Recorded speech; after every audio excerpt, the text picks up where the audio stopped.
खबर आपको बता देते हैं, जहां इथेनॉल फैक्ट्री पर विवाद बढ़ता जा रहा है और फैक्ट्री विवाद के बाद से इंटरनेट सेवाओं को बंद कर दिया गया है। 400 करोड़ की इथेनॉल फैक्ट्री पर पिछले 2 साल से विवाद बढ़ चुका है और ग्रामीणों को हिरासत में लेने के बाद से माहौल और ज्यादा बिगड़ गया है। फैक्ट्री विवाद को लेकर आमने सामने प्रशासन और ग्रामीण फैक्ट्री से बड़ा प्रदूषण फैलेगा और भूजल दूषित होगा। ग्रामीणों का यह कहना है कि फैक्ट्री से क्षेत्र में बीमारियां भी फैलेंगी। तो प्रस्तावित 400 करोड़ की लागत से बनने वाली इथेनॉल फैक्ट्री को लेकर विवाद शुरू हो गया है। हनुमानगढ़ में विवाद उग्र होने के बाद इंटरनेट सेवाओं को बंद कर दिया गया है। पूरा इलाका पुलिस छावनी में तब्दील हो चुका है। ग्रामीणों का आरोप यह है कि फैक्ट्री से बड़ा प्रदूषण फैलेगा, भूजल दूषित होगा और क्षेत्र में बीमारियां फैलेंगी। सोमवार सुबह पुलिस ने विरोध कर रहे करीब 1 दर्जन ग्रामीणों को हिरासत में लिया। इस कार्रवाई के बाद से माहौल तेजी से बिगड़ गया है और ग्रामीणों की बड़ी संख्या में सड़कों पर मौजूदगी नजर आ रही है। हिरासत में विरोध को लेकर ग्रामीण जब टिब्बी कस्बे में नाराजगी जताने के लिए निकले, तब यहां पर एसडीएम कार्यालय का घेराव किया गया। देखते ही देखते बड़ी संख्या में लोग धरने पर बैठ गए और पुलिस के खिलाफ नारेबाजी करने लग गए। फिलहाल यहां पर स्थिति को नियंत्रण में करने के लिए कोशिश जारी है। तो हनुमानगढ़ के टिब्बी में इथेनॉल फैक्ट्री को लेकर ग्रामीणों में नाराजगी है और आज उसी जमीन पर संकट के बादल मंडरा रहे हैं। ग्रामीण कह रहे हैं कि फैक्ट्री अगर बनती है तो यहां की जो धरती है वो बंजर हो जाएगी। क्या सच में विकास के नाम पर जमीन का भविष्य दांव पर है? एक रिपोर्ट आपको दिखाते हैं।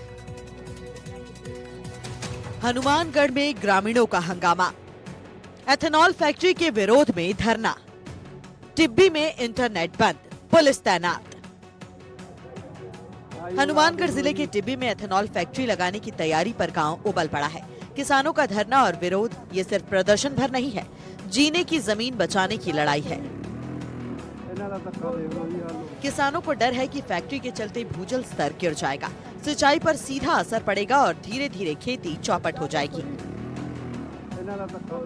आशंकित है इस बात को लेकर, इस फैक्ट्री के लगने के बाद में न सिर्फ ये भूमि बंजर हो जाएगी, बल्कि लोगों का यह आरोप था कि जो वाटर लेवल है जो वो नीचे चला जाएगा और इसके साथ साथ जो वाटर लेवल है वो पोल्यूट भी हो जाएगा। इसी बात को लेकर लगातार जो पुलिस प्रशासन और जो फैक्ट्री संचालक है वो लगातार किसानों की समझाइश कर रहे थे। कई दौर की वार्ता के बाद भी जो किसान थे अपनी मांगों से पीछे हटने को तैयार नहीं थे। किसानों का यह कहना था कि किसी भी हाल के अंदर इस फैक्ट्री को नहीं लगने दिया जाएगा। मैं अभी मौजूद हूँ उसी साइट के ऊपर और ये देखिए किस तरह से ये जो यहाँ पे कल देर रात तक ये पूरा ये लगा हुआ था। उनको ये जो 3 शेड थे इनको प्रशासन ने पूरी तरह से हटा दिया है। ये पक्के 3 शेड बने हुए थे, पक्का यहाँ पे इन्होंने चबूतरा बनाया था, रहने खाने की व्यवस्था कर रखी थी, कूलर लगे हुए थे, फ्रिज था, एसी लगा हुआ था।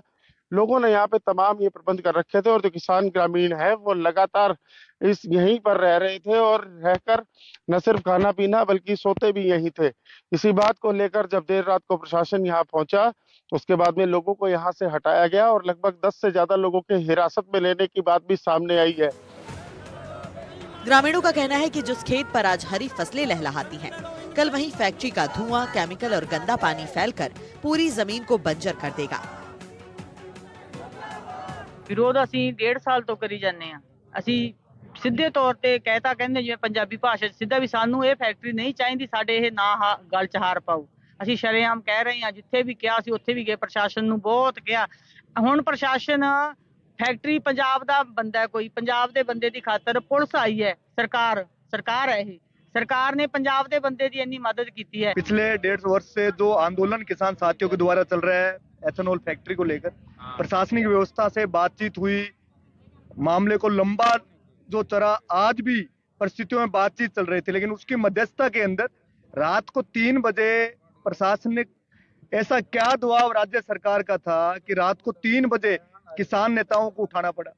क्या वो इतने बड़े आपराधिक रिकॉर्ड उनके नाम थे? क्या वो आतन अपराधी थे? लेकिन जिस तरीके से जो माहौल वातावरण जो इलाके के अंदर 144 धारा लगाना अभी बात हुई, ये कतई बर्दाश्त नहीं होगा।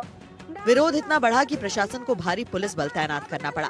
अफसरों ने ग्रामीणों को समझाने की कोशिश की, लेकिन गुस्से में उबलते लोग मानने को तैयार नहीं।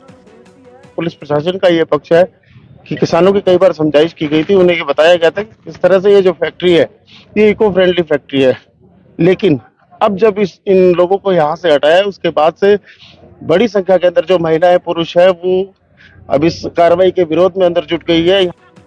ग्रामीणों की मांग है या तो फैक्ट्री की जगह बदली जाए या परियोजना को पूरी तरह से रोक दिया जाए। वहीं प्रशासन विकास का हवाला देकर फैसले पर अड़ा हुआ है। एक तरफ उद्योग और विकास का रास्ता है, दूसरी तरफ जमीन, फसल और किसानों का भविष्य। अब फैसला किसके हित में होगा, ये तो आने वाला वक्त ही बताएगा। एनडीटीवी राजस्थान के लिए हनुमानगढ़ से मनीष शर्मा की रिपोर्ट।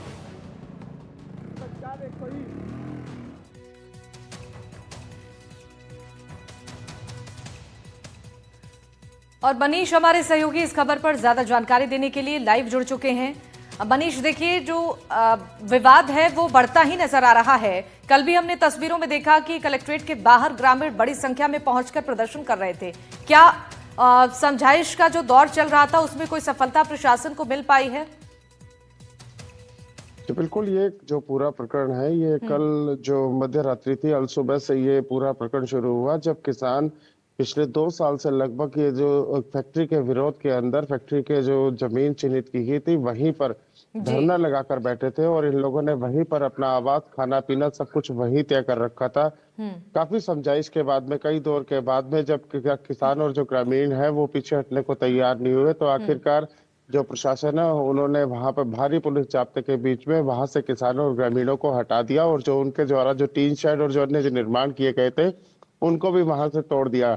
इसके बाद से कुछ लोगों को गिरफ्तार किया गया और उसके बाद में जब ये जो सूचना थी ये गांव वालों को मिली तो उन्होंने आक्रोश स्वरूप पैदल मार्च के रूप में पहुंचकर उपखंड कार्यालय के आगे बैठकर धरना दिया, जिसके बाद में जब प्रशासन ने कई बार समझाइश के प्रयास किए, 163 जो बीएनएस है जो पहले 144 आईपीसी गिनी जाती थी उसको भी इम्पोज कर दिया, जिसमें 5 लोग जो है एक जगह एकत्र नहीं हो सकते। उन लोगों को हटाने का जब प्रयास किया गया तो लोगों ने अपनी सहमति से वहां पर गिरफ्तारी दी। इसके अंदर संगरिया विधायक थे, उन्होंने भी इस फैक्ट्री के विरोध में अपनी गिरफ्तारी दी। लोगों का साफ तौर पर कहना है कि जो फैक्ट्री है उसका किसी भी सूरत में काम शुरू नहीं होने दिया जाएगा जब तक इसको लेकर सहमति नहीं बनती। लोगों को यह आशंका है कि इस फैक्ट्री के शुरू होने के बाद में वाटर लेवल पोल्यूट होने के साथ में उनकी जो जमीनें हैं वो बंजर हो जाएगी। वही जो फैक्ट्री संचालक और जो जानकार लोग हैं उनका कहना है कि ये जीरो वेस्ट जो पॉलिसी है उस पर आधारित ये फैक्ट्री है, इससे पोल्यूशन नहीं होगा। अब देखना ये होगा कि जिस तरह से। बहुत शुक्रिया मनीष जानकारी देने के लिए।